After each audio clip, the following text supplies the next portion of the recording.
warahmatullahi wabarakatuh. Kami berlima di sini untuk memenuhi tugas mata kuliah Akuntansi Keuangan Lanjutan 2 tentang kombinasi bisnis.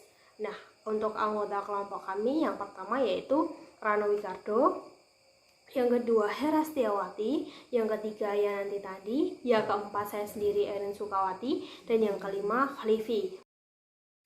Oke, langsung aja.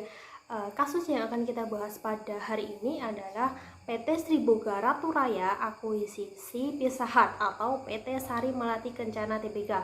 Nah, sebelum kita mulai pada pembahasan, apa sih akuisisi itu? Akuisisi adalah pengambil alihan kepemilikan suatu perusahaan oleh perusahaan lain yang dilakukan dengan cara membeli sebagian atau seluruh saham perusahaan, di mana perusahaan yang diambil alih tetap memiliki hukum sendiri dengan maksud pertumbuhan usaha. Maksudnya adalah ketika perusahaan A mengambil alih perusahaan B atau mengakuisisi perusahaan B, maka kendali dari perusahaan B berpindah pada perusahaan A.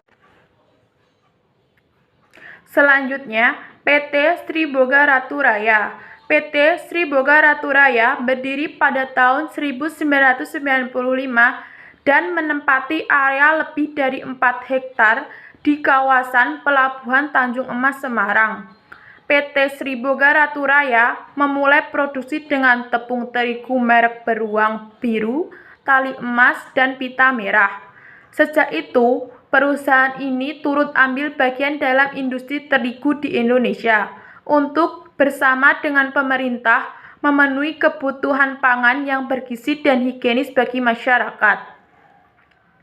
Produk PT Sri Boga Ratu Raya, seri naga, seri beruang, seri tali, seri pita, double zero, ninja, Sri Boga Pizza, Sri Boga Noodle, Sri Boga Donut. PT Sari Melati Kencana Tbk. PT Sari Melati Kencana Tbk atau yang lebih dikenal dengan Pizza Hut Indonesia. Pizza Hut Indonesia merupakan perusahaan publik yang bergerak dalam bidang retail makanan cepat saji dan bermarkas di Jakarta. Perusahaan ini didirikan pada tanggal 16 Desember 1987. Perusahaan ini merupakan pemegang waralaba tunggal Pizza Hut di Indonesia. Pizza Hut membuka restoran pertama di Indonesia pada tahun 1984 di Gedung Jakarta, daerah Tamrin, Jakarta Pusat. Pada tahun 2000, restoran Pizza Hut pertama dipindahkan ke Gedung Menara Cakrawala di area yang sama hingga sekarang. Hingga saat ini, Pizza Hut memiliki lebih dari 200 restoran terbesar di 22 provinsi di Indonesia. Ada produk unggulan yaitu Pan Pizza, Stuffed Crust, Cheesy Bites, Crown Crust. Baik, saya akan melanjutkan slide 11. Alasan melakukan kombinasi bisnis Pizza Hut. Sri Boga Ratu Raya sebagai salah satu strateginya adalah karena dianggap jalan cepat untuk mewujudkan tujuan perusahaan, di mana perusahaan tidak perlu memulai dari awal suatu bisnis baru. Akuisisi untuk pertumbuhan yang cepat, sinergi, meningkatkan dana, menambah keterampilan manajemen atau teknologi, pertimbangan pajak, meningkatkan likuiditas pemilik, atau melindungi diri dari pengambil alihan.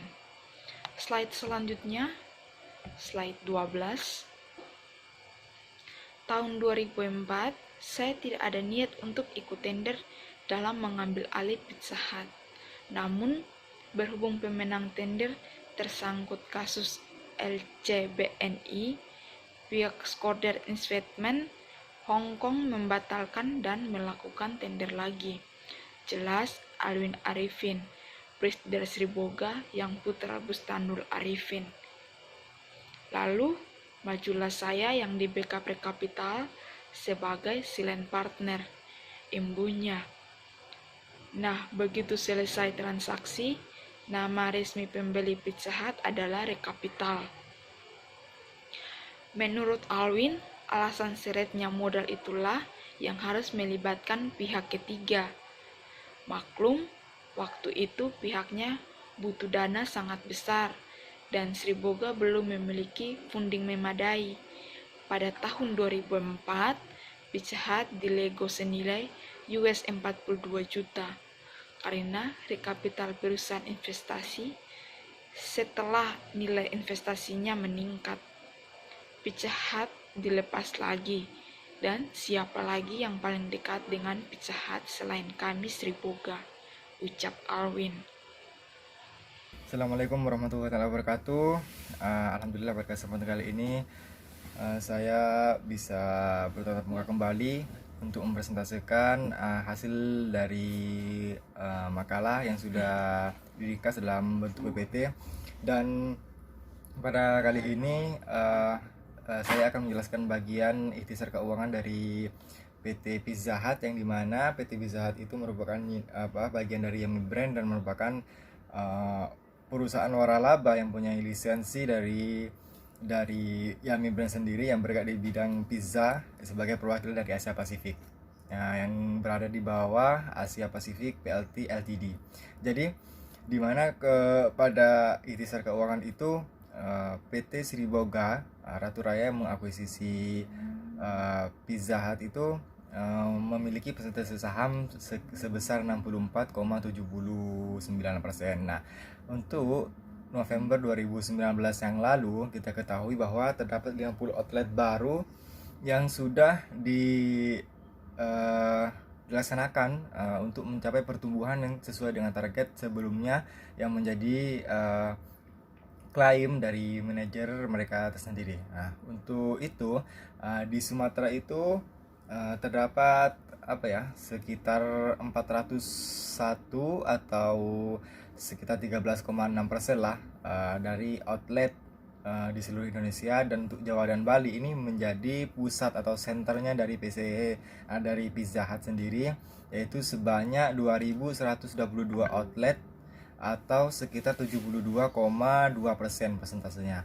Nah, untuk Sulawesi dia hanya memiliki 194 outlet dengan cakupan persentase 6,6%, dan di wilayah timur yang meliputi Ambon, Papua, Nusa Tenggara Timur, dan Nusa Tenggara Barat itu sekitar 52 outlet dan dengan persentase 1,8%.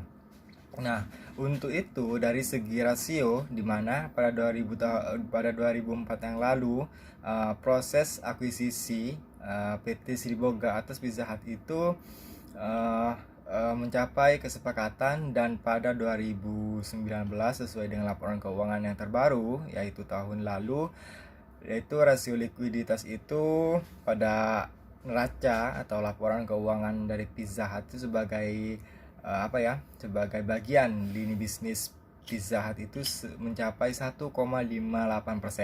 Nah, untuk rasio solvensi sendiri itu sebesar 0,06%, dan rasio cakupan jasa hutang atau DSCR yaitu sebesar 3,57. Ini sangat mengagumkan sekali karena Pizza Hut itu selain memiliki lisensi atas waralaba usaha di wilayah Asia Pasifik yang memang menjadi kontribusi terbesar untuk produk pizza tersendiri. Nah, untuk itu, dari masing-masing kesepakatan yang sudah berlalu atas transaksi atau proses akuisisi, di mana pemegang saham yang kita ketahui itu sesuai dengan data laporan 2019 pada laporan keuangan PT Pizza Hut itu, untuk pemegang saham sendiri itu terdiri dari, dengan proporsi terbanyak itu terdiri dari PT Sri Boga Ratu Raya, terus kedua itu adalah DBS Bakti Ltd SE dan Albizia Asset Opportunities Fund.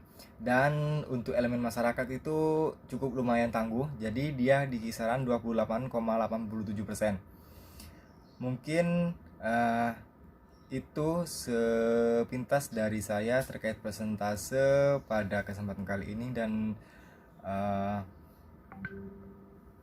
Dan mungkin cuma itu yang bisa saya sampaikan, kurang lebihnya mohon maaf. Assalamualaikum warahmatullahi wabarakatuh.